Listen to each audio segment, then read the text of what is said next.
ശബരിമല സ്വർണ്ണക്കൊള്ളയിൽ ചെന്നൈ കേന്ദ്രീകരിച്ച് പ്രത്യേക സംഘത്തിന്റെ അന്വേഷണം തുടരുകയാണ്. 1998 ശബരിമല ദ്വാരപാലക ശില്പത്തിൽ സ്വർണം പൊതിഞ്ഞ ചെന്നൈയിലെ JNR ജ്വല്ലേഴ്സിൽ SIT സംഘം ഇന്നലെ പരിശോധന നടത്തി.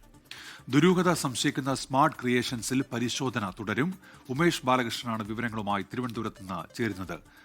ഉമേഷ്, ഈ അറസ്റ്റ് ഉൾപ്പെടെയുള്ള നടപടികളിലേക്ക് കടക്കേണ്ടി വരുമല്ലോ, അത് എപ്പോഴുണ്ടാകും? എന്തൊക്കെ നിഗമനങ്ങളിൽ ഇതിനോടകം അന്വേഷണ സംഘം എത്തിച്ചേർന്നിട്ടുണ്ട്? ഉന്മേഷ, അറസ്റ്റ് ഉൾപ്പെടെയുള്ള നടപടിക്രമങ്ങളിൽ അടുത്ത ഘട്ടത്തിൽ മാത്രമേ ഉണ്ടാകൂ എന്നുള്ളതാണ് ഇപ്പോൾ ലഭിക്കുന്ന വിവരം. എന്തായാലും ചെന്നൈയിലും ഹൈദരാബാദിലും ഇന്ന് വിശദമായ പരിശോധനകളിലേക്ക് SIT സംഘം കടക്കും. കഴിഞ്ഞ ദിവസവും ചെന്നൈ സ്മാർട്ട് ക്രിയേഷൻസിലെ SIT സംഘം പരിശോധന നടത്തിയിരുന്നു. ഇന്നിപ്പോൾ 98 സ്വർണം പൂശിയുമായി ബന്ധപ്പെട്ട അവിടുത്തെ JNR ജ്വല്ലറിയിൽ പരിശോധനകൾ നടത്തും. ഇതുമായി ബന്ധപ്പെട്ട രേഖകൾ മറ്റും പരിശോധിക്കുക എന്നുള്ളതാണ് SIT സംഘത്തിന്റെ ലക്ഷ്യം. കാരണം ദ്വാരപാലക ശില്പങ്ങളിൽ എത്ര അളവിൽ സ്വർണം ഉണ്ടായിരുന്നു തുടങ്ങിയ കാര്യങ്ങളെല്ലാം ഈ JNR ജ്വല്ലറിയിലെ പരിശോധനയിലൂടെ ലഭിക്കുമെന്നുള്ള ഒരു പ്രതീക്ഷയാണ് SIT സംഘത്തിനുള്ളത്. അതേസമയം ഹൈദരാബാദിൽ ഇന്നു മുതൽ അന്വേഷണം നടത്താനും SIT സംഘം തീരുമാനിച്ചിട്ടുണ്ട്. ഹൈദരാബാദിലെത്തി അവിടെയെല്ലാം ഈ ദ്വാരപാലക ശില്പത്തിലെ സ്വർണം ഉരുക്കി മാറ്റി എന്നുള്ള ഒരു വിവരം പോലീസിന് ലഭിച്ചിട്ടുണ്ട്. അതുകൊണ്ട് തന്നെ അതുമായി ബന്ധപ്പെട്ട അന്വേഷണമാണ് ഹൈദരാബാദിൽ നടത്തുക. എന്തായാലും സ്മാർട്ട് ക്രിയേഷൻസിൽ വിശദമായ പരിശോധന നടത്തും. അതിനുശേഷം മാത്രമായിരിക്കും ഉണ്ണികൃഷ്ണൻ പോറ്റിയുടെ അറസ്റ്റ് ഉൾപ്പെടെയുള്ള നടപടിക്രമങ്ങളിലേക്ക് കടക്കുക. അതിന് മുന്നോടിയായി ഉണ്ണികൃഷ്ണൻ പോറ്റി ഉൾപ്പെടെയുള്ള സംശയിക്കുന്ന പ്രതിപട്ടികയിലുള്ളവരുടെ ചോദ്യം ചെയ്യൽ നടപടികൾ ഉടൻ ആരംഭിക്കും. ചോദ്യം ചെയ്യൽ നടത്തിയാലും അതിനുശേഷം ഒരുപക്ഷെ വിട്ടയച്ച ശേഷം കൂടുതൽ തെളിവുകൾ ശേഖരിച്ച് ശാസ്ത്രീയമായി തെളിവുകൾ കയ്യിൽ കിട്ടിയ ശേഷം മാത്രമായിരിക്കും അറസ്റ്റ് ഉൾപ്പെടെയുള്ള നടപടിക്രമങ്ങളിലേക്ക് കടക്കാൻ സാധ്യതയുള്ളത്. ഉന്മേഷ ക്രിസ്റ്റീന.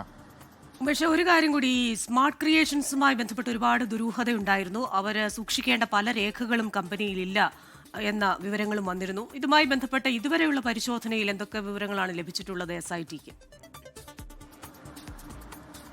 തീർച്ചയായും അതിൽ ഏറ്റവും ദുരൂഹമായി തുടരുന്നത് ചെന്നൈയിലെ ഇടപാടുകൾ തന്നെയാണ്. ചെന്നൈയിൽ വിവിധ ഘട്ടങ്ങളിൽ വിവിധ പേരുകൾ സ്മാർട്ട് ക്രിയേഷൻസിൽ തന്നെ പുറത്തു വരുന്നു.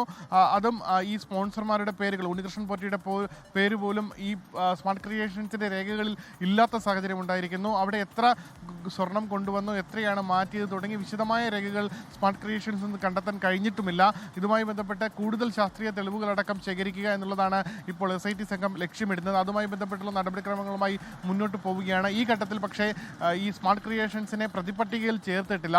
അതുകൊണ്ട് തന്നെ കൂടുതൽ ചോദ്യം ചെയ്യലിലേക്ക് കടക്കാൻ കഴിയില്ല. മൊഴിയെടുക്കലും അവരുമായി സഹകരിച്ചു മാത്രമേ മുന്നോട്ട് പോകാൻ കഴിയൂ. പക്ഷേ സ്മാർട്ട് ക്രിയേഷൻസിനെ കൂടി പ്രതിപട്ടികയിൽ ചേർത്ത് മുന്നോട്ട് പോകുന്ന ഒരു ഘട്ടം ഉണ്ടായാൽ അത് ഒരുപക്ഷെ SIT സംഘത്തിന്റെ നിലപാടും അല്ലെങ്കിൽ കൂടുതൽ ശക്തമായ അന്വേഷണത്തിലേക്ക് ഇതുമായി ബന്ധപ്പെട്ട് കടക്കാനും സാധ്യതയുണ്ട്. എന്തായാലും ഇപ്പോഴും ഈ 98 വിജയ് മല്യ സ്പോൺസർ ചെയ്തതുമായി ബന്ധപ്പെട്ട ദ്വാരപാലക ശില്പങ്ങളിൽ സ്വർണം പൂച്ചിയതുമായി ബന്ധപ്പെട്ടുള്ള അളവുകളും രേഖകളും എന്നും ഇപ്പോഴും ഈ ശബരിമലയുമായി ബന്ധപ്പെട്ടും ലഭ്യമായിട്ടില്ല എന്നുള്ളതാണ് ഈ അന്വേഷണത്തിൽ ഒരു പരിമിതിയായി നിൽക്കുന്നത്. അതായത് ഇപ്പോഴും ഇവർ പറയുന്ന മൊഴി മാത്രമേ ഉള്ളൂ. ആ മൊഴി അനുസരിച്ചാണ് അന്വേഷണം മുന്നോട്ട് പോകുന്നത്. അതുകൊണ്ട് തന്നെ ഈ 98 എത്രത്തോളം സ്വർണം ഈ ദ്വാരപാലക ശില്പങ്ങളിൽ ഉണ്ടായിരുന്നു തുടങ്ങിയ കാര്യങ്ങളിലെല്ലാം ശാസ്ത്രീയമായ ഒരു തെളിവ് കൂടി കിട്ടിക്കഴിഞ്ഞാൽ കൂടുതൽ അന്വേഷണത്തിന് കൂടുതൽ വേഗം ലഭിക്കുമെന്നുള്ള പ്രതീക്ഷയാണുള്ളത്. എന്തായാലും അടുത്ത ഘട്ടം എന്ന നിലയിൽ കൂടിയാണ് ഹൈദരാബാദിലുള്ള അന്വേഷണം. ഹൈദരാബാദിലാണ് ഈ സ്വർണം ഉരുക്കി എന്നുള്ളതിന്റെ ഒരു മൊഴി ലഭിച്ചിട്ടുള്ളത്. അതുകൊണ്ട് തന്നെ ഇന്നത്തെ പരിശോധന, ഹൈദരാബാദിലെ പരിശോധന നിർണായകമാകും. ക്രിസ്റ്റീന.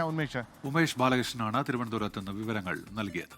ലോകത്തെവിടെയായാലും ഏത് സമയത്തും 24 വാർത്തകളും ഓഗ്മെന്റഡ് റിയാലിറ്റി പാക്കേജുകളും എക്സ്പ്ലെയിനറുകളും വിശദമായി കാണാൻ ഞങ്ങളുടെ YouTube ചാനൽ നിങ്ങൾക്ക് സബ്സ്ക്രൈബ് ചെയ്യാം.